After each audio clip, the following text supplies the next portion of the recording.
Tem comigo neste jornal Bernardo Valente, especialista em assuntos internacionais. Bernardo, boa tarde, muito obrigado pela presença. Vamos começar justamente por este julgamento da Meta. Bom, se esta multa, se esta condenação vingar, a Meta poderá estar obrigada a pagar qualquer coisa como 1,2 mil milhões de euros. Se isto se concretizar, a Meta conseguirá sobreviver a esta multa? Para contextualizar, estamos a falar de um ato federal que foi até lançado em 2023, foi lançado, portanto, um mote aos Estados que quisessem para avançar com este processo. E avançaram 29 Estados. Avançaram 29 Estados e aqui é muito disperso a nível do seu quadrante político. Portanto, não estamos aqui a falar de ideologia sequer. Está dividido entre Estados republicanos e democratas. Esses 29 Estados que avançaram, o que alegam é que, e aqui é a parte mais interessante, é que o problema da Meta e das redes sociais no geral é não o seu conteúdo, mas a forma como está desenhado. E por isso, hoje estão a ser ouvidos os designers da Meta, portanto, os engenheiros informáticos que desenharam toda a plataforma, inclusive aquilo que também nos chega à casa todos os dias, que é o facto de termos vídeos automáticos a passarem uns a seguir aos outros, claro, e isso criar então uma dinâmica de vício. De acordo com a acusação, são dinâmicas, são funcionalidades criadas de propósito pela Meta para o Instagram e para o Facebook, apenas para viciarem crianças e adolescentes. Claro que sim. Ponto final.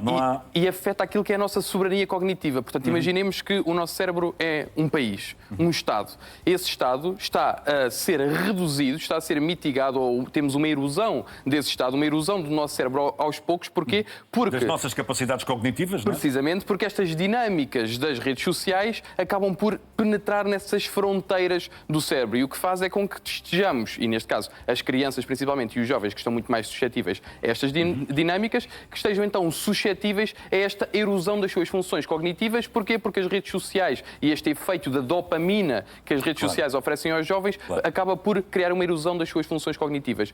Com problemas graves em termos de saúde mental nesta faixa etária. Claro que sim, claro que sim. Portanto, se temos por um lado este problema da soberania cognitiva, temos também outro problema. O outro problema é estes jovens estão ao mesmo tempo a produzir dados, a produzir metadados, dados biométricos, que muitas vezes são da sua própria privacidade, e esses dados são utilizados para quê? São utilizados depois para consumo destas redes sociais. Estas redes sociais acabam por estudar todo esse conjunto de dados que muitas vezes está dividido por faixa etária e depois apresenta esses dados em forma, por exemplo, de publicidade aos mesmos jovens que depois ganham dinheiro com isso, que depois vão acabar por consumir aquilo que no fundo também produziram. E portanto a perversidade do sistema é precisamente esta: se a Meta pode sobreviver ou não com este processo. Bom, não me parece que por muitos bilhões, por muitos mil milhões que possam extorquir à Meta, não me parece que seja uma crise existencial. Mas é seguramente o maior processo e aquele que poderá ter consequências mais graves para a Meta desde a fundação, não é? Claro que sim, claro que sim. Ainda bem que tocas nesse assunto, João. Porquê? Porque isto vem numa onda precisamente de processos que não começaram nos Estados Unidos, começaram na Austrália no ano passado, que procuram banir principalmente as redes sociais geridas pela Meta aos jovens com menos de 16 anos. Na Austrália foi bem sucedida, podemos dizer. Portanto, o que é que acontece? Foi banida a utilização das redes sociais aos menores de 16. O que acontece é que, em simultâneo também, os menores de 16 por vezes usam VPNs, usam formas de contrariar o chamado ban, essa sanção. No entanto, tem sido minimamente bem sucedida, podemos dizer aqui, como elaboração do primeiro rascunho. É uma tendência global, não é? Uma tendência à escala global que está a ser seguida também por alguns países europeus. Passou para o Canadá, passou para o Reino Unido mais recentemente. E Portugal também está a tomar medidas nessa matéria. Claro, e o caminho é esse. Em França o que tivemos foi precisamente isso. No início do ano tivemos o Supremo Tribunal a não permitir que houvesse então esta sanção, esta limitação às redes sociais. A verdade é que, com a forma como as redes sociais têm evoluído e também juntamente com a inteligência artificial, já voltaram atrás na palavra e, curiosamente, agora em junho, a França acabou por banir também as redes sociais a menores de 15 anos em determinados períodos de tempo, em determinados períodos do dia. Portanto, esta parece-me ser a parte fundamental aqui, é perceber que existe um movimento da sociedade que se está a revoltar contra um bocadinho um ataque à tal cognição, um ataque à soberania cognitiva. E que estão a ser tomadas medidas para proteger os jovens e os adolescentes. Há aqui um problema depois adjacente, que é a União Europeia, e nós estamos inseridos na União Europeia, tem uma luta constante entre a segurança, e aqui falamos da tal segurança cognitiva, e a privacidade, e para além disso também uma questão de livre-arbítrio, uma questão de liberdade. E, portanto, não podemos limitar a liberdade de expressão, mas ao mesmo tempo temos de encontrar formas de não termos este ataque permanente, às gerações mais jovens, que vai ter depois, de certeza absoluta, vai ter impacto naquilo que é a política no futuro, porque se nos lembrarmos, por exemplo, do Cambridge Analytica, foi precisamente precisamente isso, foi retirar os dados dos jovens, retirar os dados de eleitores mais jovens, para quê? Para depois usar isso para fazer campanha também nas redes sociais. E de certa forma até para os manipular. Vamos mudar de tema. Bernardo, em 24 horas a Rússia lançou mais de 1000 ataques entre mísseis e drones contra a zona de Zaporizhia. Isto é o novo normal. Podemos começar a assistir agora nos próximos meses na Rússia. Eu peço à realização para mudar de tema. Já estamos a ver imagens destes ataques em Zaporizhia. Pode começar a acontecer na Ucrânia aquilo que aconteceu, por exemplo, na Síria, na guerra civil da Síria, em que a Rússia apoiou Bashar al-Assad e dizimou, fez com que aldeias e cidades desaparecessem do mapa? Parece-me evidente, porque neste momento estamos numa guerra total. Uma guerra total quer dizer que não se joga apenas no campo de batalha, não se joga apenas, e aqui podemos falar do campo de batalha aéreo e terrestre, não se joga apenas aí, joga-se na economia e joga-se em fazer também sentir à população de ambos os países que a guerra tem consequências na sua vida. Isto é que é a guerra total, é o que estamos a assistir agora. A Ucrânia teve uma campanha de 40 dias, uma campanha de influência de 40 dias, e que foi aí, no âmbito dessa campanha, que vimos o ataque à Wildberries, que vimos os ataques em grande escala também ao Mar de Azov. Portanto, a Ucrânia tentou ataques em grande escala, em vários alvos, para provar o quê? Para provar que conseguia, de facto, intimidar a Rússia, conseguia levar a guerra para os cidadãos russos também, e a verdade é que as filas se acumularam... E está a conseguir, não é? Está a conseguir. Nas bombas de gasolina, nas bombas de combustível. A verdade é que isto aconteceu. Portanto, a Ucrânia está a conseguir. Ao mesmo tempo, a Rússia, que também tem falta de interceptores, não é só a Ucrânia, há uma falta de interceptores generalizada, porque até os próprios Estados Unidos têm essa falta de interceptores. Portanto, não é apenas a Ucrânia que sofre da falta de interceptores. Apesar de Trump negar, não é? Mas enfim. Claro que sim.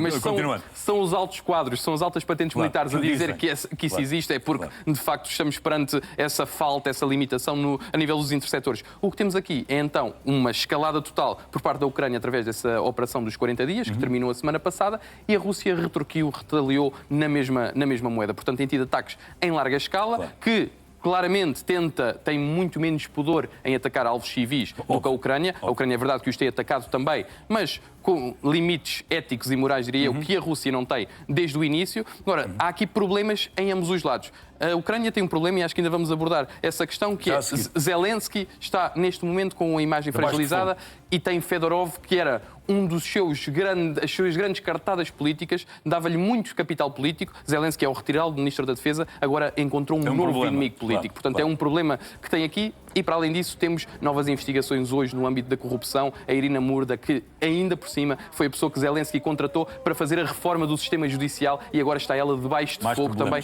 por questões... E em relação ao Fedorov, Bernardo, ontem exigiu eleições no mais curto espaço de tempo, sendo que a Constituição ucraniana não o permite, mas é mais um ataque claro neste momento a Zelensky. Este homem...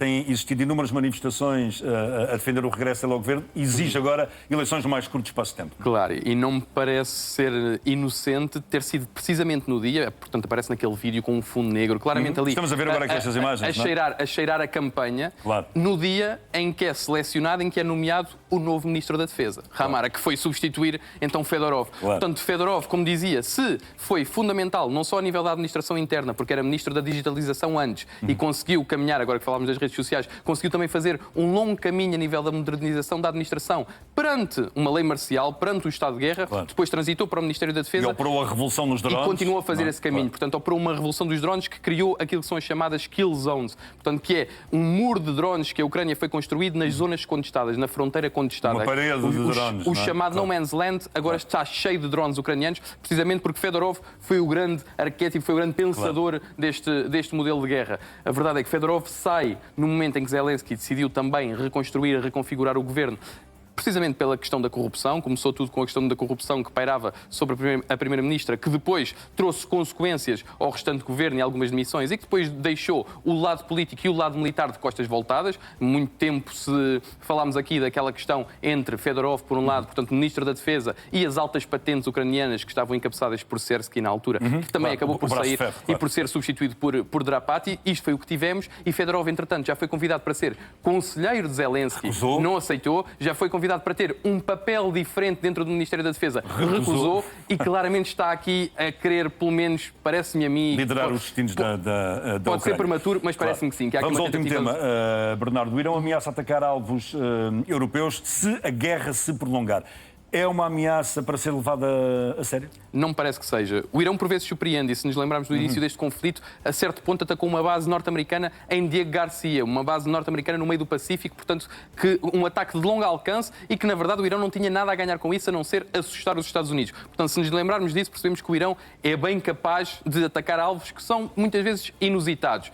Esta questão do Irão agora atacar alvos europeus, o Irão fez uma tripla ameaça. A tripla ameaça prende-se com a base de Bazmer na Bulgária, que tem também uma concessão aos Estados Unidos, não ao nível da base das lajes em Portugal, mas uma concessão mais pequenina que tem então presença norte-americana. No Chipre, que tem presença norte-americana também desde o conflito entre a Grécia e a Turquia e que, portanto, há ali as forças de segurança que fizeram com que também os Estados Unidos... Já foi atingido logo no início da guerra. Precisamente, portanto, aí não é inusitado, como dizia, e depois temos a questão... E é território europeu, da União Europeia? Só que aí vai abrir feridas, que foram também as feridas que foram abertas agora na questão da Ucrânia. Não é? Quem é que olha para o Chipre como uma questão, e aqui quem é, ou seja, no sentido de quais são os Estados que olham para o Chipre como uma questão existencial para a sobrevivência da União Europeia.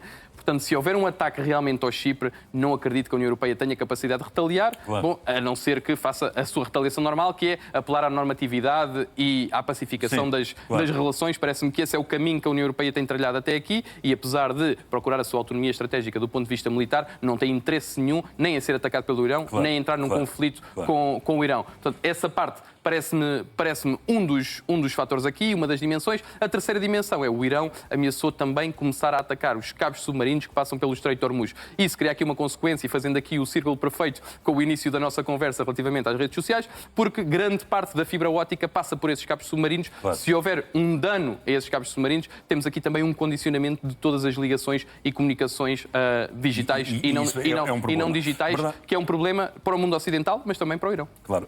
Bernardo, é sempre um gosto contar aqui com Obrigado, a tua análise. Boa tarde. Muito obrigado.